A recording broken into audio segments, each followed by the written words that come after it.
The heavy scent of lilies filled the church, mixing with the muted whispers of mourners dressed in black. I sat in the front row, my hands clasped together so tightly my knuckles turned white. My mother lay inside the polished mahogany coffin before me, a woman I had spent my entire life trying to please, trying to prove myself to. And in the end, she left me with nothing. Not even a final word of recognition. A soft, pitiful sob broke the silence beside me. My sister, Evelyn, dabbed her eyes delicately with a silk handkerchief, her head resting against the shoulder of her husband, Daniel. As always, she played the role of the perfect daughter, the grieving heir, the one who had been our mother's pride and joy. I swallowed hard, pushing back the bitterness rising in my throat. This wasn't the time for resentment, at least, not yet. The priest concluded his sermon with a final blessing, and one by one, people stepped forward to pay their last respects. I remained seated, staring at the coffin as if waiting for an answer that would never come. Evelyn's soft murmurs reached my ears, her voice laced with carefully crafted sorrow. Mother was an incredible woman, she told an old family friend. She always put family first. A bitter laugh threatened to escape my lips. Family first? Maybe for her. The service ended, and as people filed out of the church, I lingered near the back, dreading what came next. The reading of the will. The lawyer's office smelled of old books and polished oak. A framed certificate hung on the wall behind Mr. Harding, my parents' longtime attorney. He cleared his throat, flipping through a stack of neatly stapled documents. The air was thick with anticipation, yet I already knew the outcome. Evelyn sat across from me, her hands folded neatly in her lap, feigning humility. Our father had passed years ago, leaving our mother as the sole guardian of the estate. And now, all of it, the wealth, the house, the inheritance, would go to Evelyn. I had no doubt. Mr. Harding adjusted his glasses. According to Mrs. Caldwell's final wishes, the entirety of her estate, including all financial assets and properties, will be transferred to her eldest daughter, Evelyn Caldwell. Silence. A slow, cold numbness spread through me. Even though I had expected this, the reality of it still stung like a fresh wound. And my voice was calm, controlled. Mr. Harding hesitated, shifting uncomfortably. There are no additional allocations. Nothing. Not a single penny. Mother believed that you had always been independent, Cassandra, he added, his tone almost apologetic. She felt that Evelyn, as a mother and homemaker, required the financial security. I exhaled sharply through my nose, gripping the arms of my chair. Independent. That was what she called me. A convenient excuse to cast me aside while ensuring Evelyn continued to live a life of comfort. Aunt Margaret, our mother's sister, let out an irritated sigh. That's absurd. Cassandra has worked twice as hard for everything she has. Evelyn let out a delicate sigh, placing a hand over mine in mock sympathy. Cass, I know this must be hard for you, she murmured. But Mother only wanted to help me. You understand, don't you? Her voice was sweet, her tone gentle, but there was something lurking beneath it, something smug, something victorious. I pulled my hand away. You knew, didn't you? She hesitated for only a fraction of a second before schooling her features into a perfect mask of concern. She might have mentioned something, she admitted softly. The final knife to the gut. Years of silent rejection, of being the second choice, the overlooked daughter. It had all led to this. And yet, as I sat there, suffocating under the weight of my mother's final betrayal, a strange clarity settled over me. I pushed back my chair and stood. I appreciate your time, Mr. Harding, I said smoothly, my voice steady, even. I won't be contesting the will. Evelyn's brow furrowed. You're angry? I turned to her, my lips curving into a slow, knowing smile. Oh, Evelyn, you have no idea. I stepped out of the office, inhaling the crisp afternoon air, my mind already working, already calculating. They thought they had won. They thought I would walk away in silence just as I always had. They had no idea that I had already planned my next move. And this time, I wasn't playing by their rules. That night, I sat in my dimly lit apartment, the only sound being the ticking of the clock on the wall. The weight of the day pressed heavy on my shoulders, but the fire in my chest kept me upright. I reached for my laptop and logged into my email. There was someone I needed to contact. A lawyer, but not the family's. Someone with no ties to my mother, no allegiance to Evelyn. I typed the subject line carefully. Inquiry regarding probate and fraudulent will alterations. My fingers hovered over the keyboard for a moment before pressing send. I leaned back, staring at the ceiling. I had spent my life being the daughter who didn't need anything, who worked for every bit of success without handouts, without praise. And I had survived. But that didn't mean I would let them steal what was rightfully mine. They wanted a war? They were about to get one. The cool night air brushed against my skin as I leaned against the railing of my tiny apartment balcony.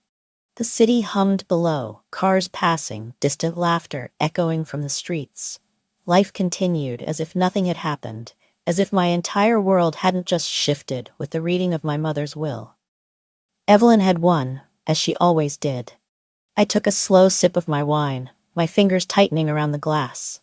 The weight of the betrayal should have left me crumbling, but instead, it fueled me. I wasn't going to let my sister's carefully curated world remain intact. Not after what she had done. I pulled my phone from my pocket and scrolled through my contacts until I found the number I had been given by a friend, a private investigator. I hesitated for only a moment before pressing call. The line rang twice before a deep voice answered. Decker Investigations. I need to look into someone, I said, my voice steady, discreetly. There was a pause. Then, who? My sister. The next morning I arrived at Wells & Associates, a law firm specializing in estate disputes. The receptionist greeted me with a polite but distracted smile. Do you have an appointment? Yes. Cassandra Caldwell, here to see Mr. Reynolds. She nodded, typing something into her computer before gesturing toward a sleek, glass-walled office down the hall. Go ahead. He's expecting you. Mr. Reynolds was an older man, his salt-and-pepper hair neatly combed, his suit crisp. He stood as I entered, extending a firm handshake. Miss Caldwell, please have a seat. I sat, placing my purse on my lap. I received your email, he began, lacing his fingers together. You suspect fraud in your mother's will? I don't just suspect it, I said. I know my parents originally intended for the estate to be split. I found an old copy of their will. The version read at the lawyer's office was different. His brows lifted slightly. And you believe your sister had a hand in altering it? I exhaled sharply. There's no doubt in my mind. Mr. Reynolds studied me for a moment, then leaned back in his chair. This isn't an easy case, Miss Caldwell. If there was a last-minute amendment, we would need proof that it was coerced or forged. Do you have any evidence? Not yet, I admitted. But that's why I'm here, he nodded. Then we begin with an investigation. I spent the next few days gathering anything that could support my case. Emails from my mother, handwritten notes, anything that contradicted the final version of the will. At the same time, I waited for Decker, the private investigator, to report back with what he found. It didn't take long.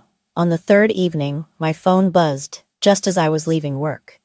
Decker's voice was clipped. I found something interesting. I stepped out onto the sidewalk, my pulse quickening. Go on. There was an unusual financial transaction a few weeks before your mother passed, he said. A large withdrawal from her personal account, almost $50,000. I frowned. For what? That's the question. There's no clear record of what it was used for. But guess who made the withdrawal? I already knew the answer before he said it. Evelyn? That night, I knocked on my Aunt Margaret's door. She had always been my mother's closest confidant, and the only relative who had spoken up when the will was read. If anyone had noticed something was off, it was her. She opened the door, her face softening when she saw me. Cassie, she said warmly. Come in, sweetheart. I stepped inside, taking in the familiar scent of vanilla and old books. She led me to the kitchen where she poured us both cups of tea. I was wondering when you'd come by, she said, watching me over the rim of her cup. I could see it in your eyes at the reading. You weren't going to let this go. I let out a dry laugh. You know me too well. She smiled. So what have you found? I pulled out my phone and showed her the bank records Decker had sent me. She squinted at the screen, then let out a sharp breath. 50,000? She murmured. That's a lot of money. And no record of where it went, I added. Just an unexplained withdrawal made by Evelyn. Margaret's lips pressed into a thin line. That doesn't surprise me. Your mother. She started acting differently in her final months. I remember asking her about her estate, and she brushed me off, said Evelyn was handling everything. I gripped my mug tighter. Handling it how? She said Evelyn had convinced her to simplify things, that you were self-sufficient and didn't need an inheritance. But that didn't sound like your mother. She always wanted to be fair. A sharp pang of anger flared in my chest. Evelyn had manipulated her, or worse, coerced her. Margaret reached across the table and squeezed my hand. You have to be careful, Cassie. If Evelyn did this, she won't go down without a fight. I met her gaze. I'm counting on that. The next day, I confronted Evelyn. She was hosting a small gathering at our parents' house, her house now, surrounded by people who had no idea she had stolen everything from me. I walked through the door unannounced, ignoring the stares as I strode straight toward her. She was mid-conversation, laughing lightly at something, when her eyes landed on me. Her smile faltered. "Cassandra," she said, tilting her head. "What a surprise." I didn't bother with pleasantries. "Why did you withdraw $50,000 from Mom's account?" The room went silent. A few guests shifted uncomfortably, excusing themselves as the tension thickened. Evelyn blinked, recovering quickly. "I don't know what you're talking about." I pulled out my phone, holding up the evidence. "This transaction, a few weeks before she passed. It was you." A flicker of something flashed in her eyes before she schooled her expression.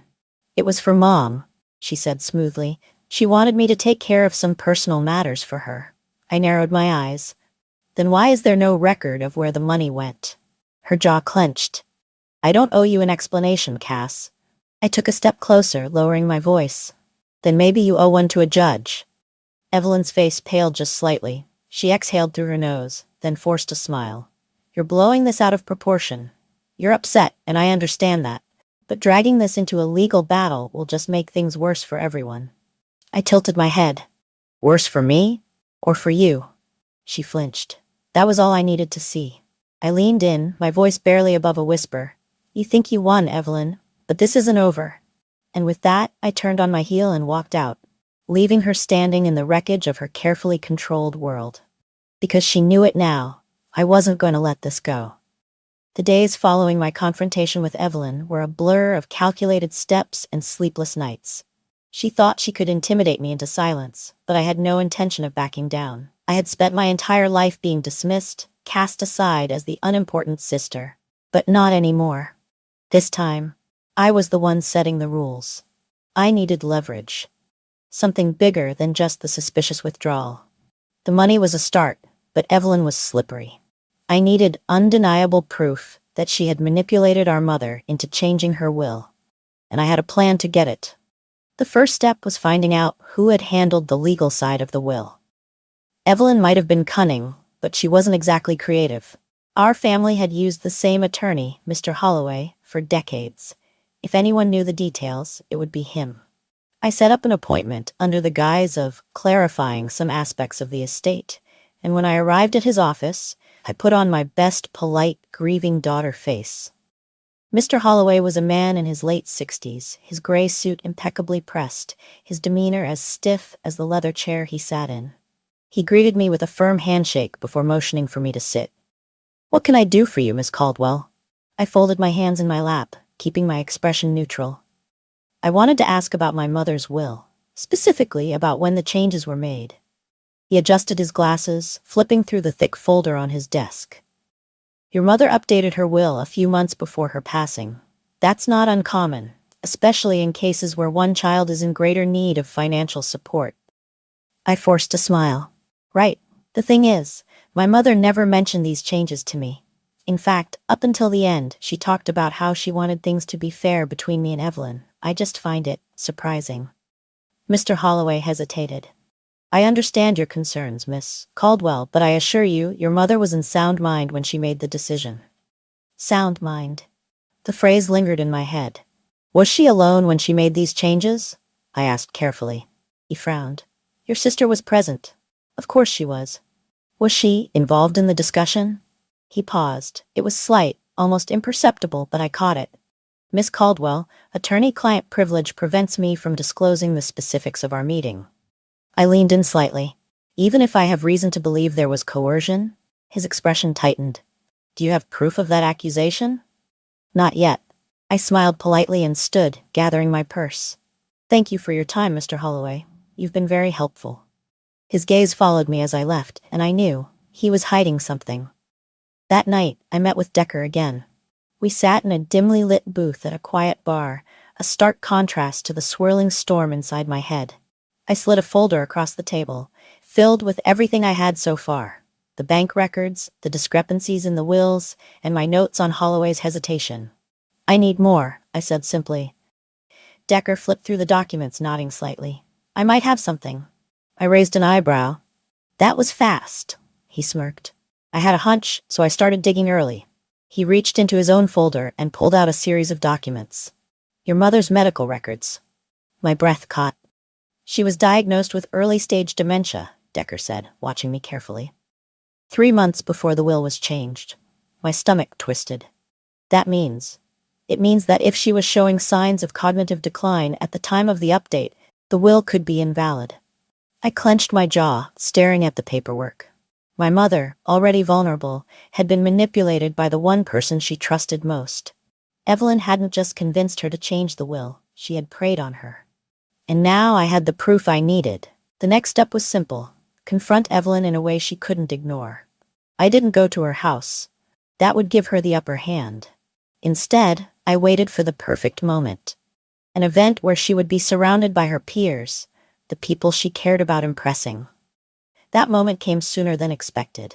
Evelyn had planned a charity gala for a children's hospital, something she had been boasting about for weeks. It was a high society event, filled with people she desperately wanted to impress. If I wanted to ruin her carefully curated image, this was the place to do it. I arrived in a sleek black dress, blending effortlessly into the sea of wealthy donors and socialites. My heart pounded as I scanned the room, spotting Evelyn at the center of a small circle of well-dressed guests, laughing lightly at some anecdote. I walked straight toward her. Evelyn. She turned, her expression immediately shifting from amusement to barely concealed irritation. Cassandra. What are you doing here? I smiled. Just wanted to talk. Thought you'd want to hear this in person. She gave a tight laugh. Can't it wait? I'm a little busy. Oh, it's definitely something you'll want to address sooner rather than later. The guests around us shifted uncomfortably as the tension thickened. Evelyn shot them a quick smile before grabbing my arm and pulling me slightly to the side. What the hell do you think you're doing? She hissed. I reached into my clutch and pulled out the medical records, unfolding them with deliberate slowness. Her eyes flickered to the papers, and for the first time, I saw it. Fear. You changed Mom's will when she was already showing signs of dementia, I said quietly. And now, I have proof. Her grip on my arm tightened. You wouldn't. I tilted my head. Wouldn't I? She swallowed hard, her perfect facade beginning to crack. Listen, she said, voice low. We can work this out. No. I cut her off. You don't get to negotiate with me, Evelyn. You had your chance to do the right thing. Now, you're going to pay for what you did. Her breathing hitched. Cassie, please. I pulled my arm from her grasp and took a step back. I'll see you in court. And then I turned and walked away, leaving Evelyn standing in the middle of her perfect little world as it collapsed around her. The fallout from the gala was immediate. Evelyn's perfect little world, the one she had spent years crafting, was now crumbling beneath her. The whispers had begun the moment I walked away, leaving her pale and trembling in the middle of the event. Society had its own way of dealing with scandal, and Evelyn was now the center of it. I didn't hear from her that night, nor did I expect to. But I knew it was coming. Evelyn never handled losing well. I spent the next morning at Decker's office, going over the legal strategy. He had already filed the necessary paperwork to contest the will, and with the evidence of my mother's dementia, we had a solid case. She's going to fight this, Decker said, leaning back in his chair. She won't just roll over. I know, I said, sipping my coffee, but she doesn't have much of a choice. The truth is already out. Decker smirked. It's a good look for her, stealing from her own sister by manipulating a sick woman. I exhaled slowly. She deserves everything that's coming. Just as I said the words, my phone buzzed. Evelyn. I stared at the screen for a moment before answering. What do you want? Her voice was clipped, controlled. Too controlled. We need to talk. Now. I smiled to myself. I don't see why we have anything left to discuss. You made a scene at my event, she hissed. If you think you can humiliate me and get away with it, you're mistaken. I leaned back in my chair, exchanging a glance with Decker, who raised an amused eyebrow. You made this mess yourself, Evelyn. I just helped people see the truth. A sharp breath. Meet me at the house. The house, the estate that should have belonged to both of us. I considered saying no, but something about her tone made me curious. Fine, I said, but don't expect me to back down. I hung up before she could respond. Decker shook his head. Be careful. Cornered animals are the most dangerous. I nodded. I know. When I arrived at the estate, Evelyn was already waiting on the porch. Gone was the perfectly poised socialite from last night. She looked exhausted, her eyes slightly puffy, her normally flawless makeup smudged. Cassandra? She greeted, forcing a tight smile. I crossed my arms. Get to the point, Evelyn. She exhaled, gesturing toward the house. Let's talk inside. I hesitated. Stepping into that house meant stepping into the past. A past filled with years of being overlooked, dismissed, treated as second best. But I wasn't that girl anymore. I followed her inside, the air thick with tension. We moved into the grand sitting room, the same place where my parents had celebrated every one of Evelyn's successes, while barely acknowledging mine. Evelyn poured herself a drink, her hands shaking slightly as she lifted the glass. You blindsided me, she finally said. I shrugged. You deserved it. She sighed, sinking onto the couch. Cassandra, we don't have to do this. I scoffed. You mean I don't have to fight for what's rightfully mine? She set her glass down with a sharp clink. You know how this will go. Court battles take time. Lawyers cost money. Are you really willing to drag this out for years? I narrowed my eyes. Are you? Evelyn didn't answer. I leaned forward. You can't win this, Evelyn. You committed fraud. You altered a legal document to steal from me. And now I have the proof. She rubbed her temples. It wasn't just me, she murmured. My stomach tightened. What? She lifted her gaze, something unreadable flickering in her eyes. Mom knew. I flinched. That's a lie. It's not, she said softly. She wanted me to have it. She just didn't want to tell you. I shook my head. No, that's not true. But doubt crept in. Had my mother really thought so little of me? Had she even in the end chosen Evelyn? Evelyn watched me, sensing the hesitation. I wasn't trying to steal from you, she continued. I was just doing what needed to be done. I clenched my fists. You manipulated her. You took advantage of the fact that she was sick. Evelyn sighed, looking away. I didn't see it that way. I let out a bitter laugh.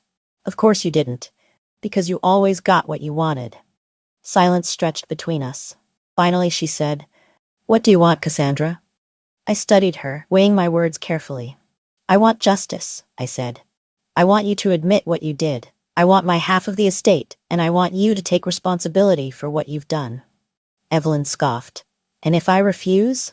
I smiled coldly. Then I make sure the whole world knows exactly what kind of person you are.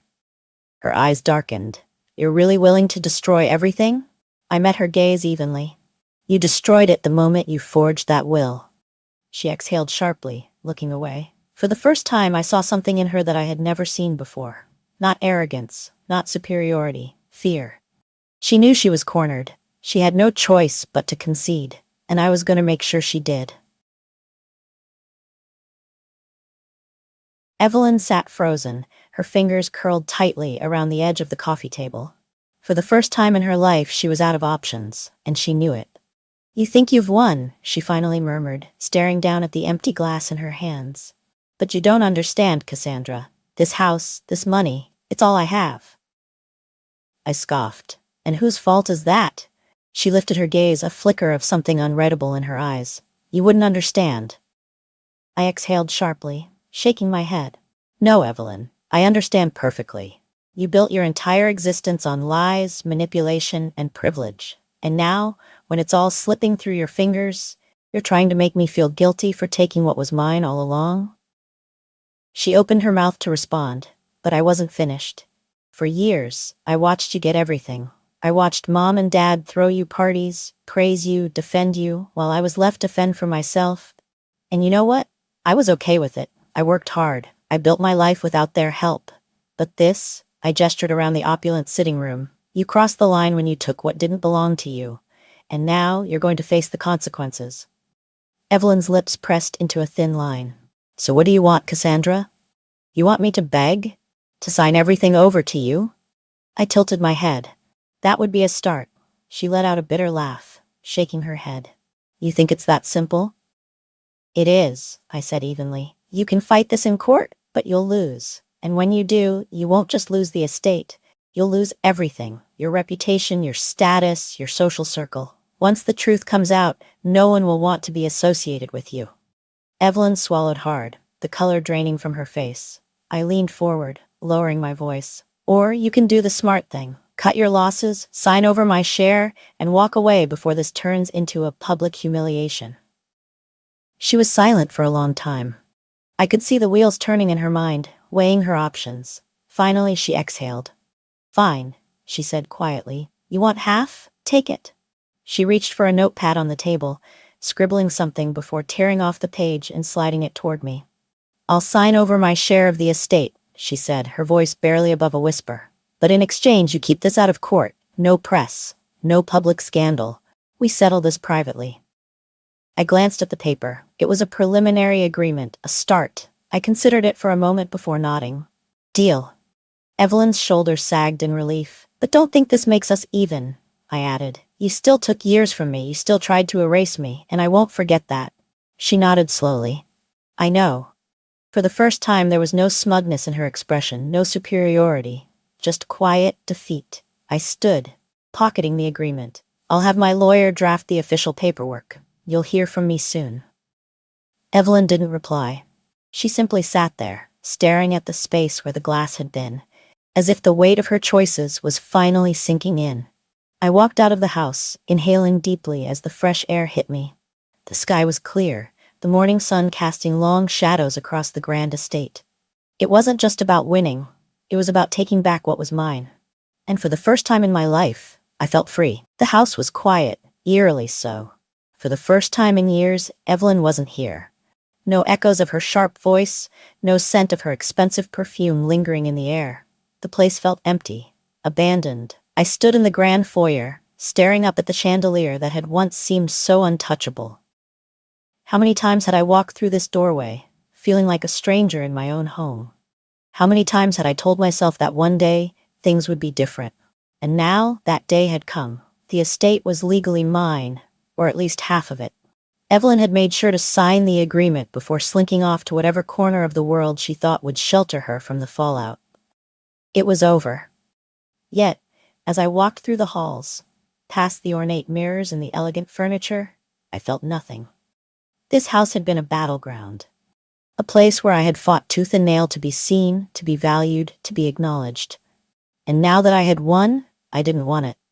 I reached the sitting room, my eyes scanning the collection of family portraits that still lined the walls. There was Evelyn, smiling effortlessly in every frame. There was my father, his hand resting proudly on her shoulder, and my mother, gazing at her with the kind of warmth she had never shown me. I clenched my jaw. I had spent my whole life fighting to belong here, but the truth was, I never had. And I never would. With a deep breath, I reached for my phone and dialed my real estate agent. Cassandra, her cheerful voice answered. To what do I owe the pleasure? I want to sell the house, I said, my voice steady. A pause. Are you sure? This is a prime property, but I thought... I'm sure. I glanced around the lavish room one last time. I don't need it anymore. There was something liberating about saying it out loud. This house had been Evelyn's world, not mine. It had been my parents' shrine to their perfect daughter. But now, it was just another structure, bricks and mortar holding memories I didn't want. A fresh start. That's what I needed. The house sold faster than I expected.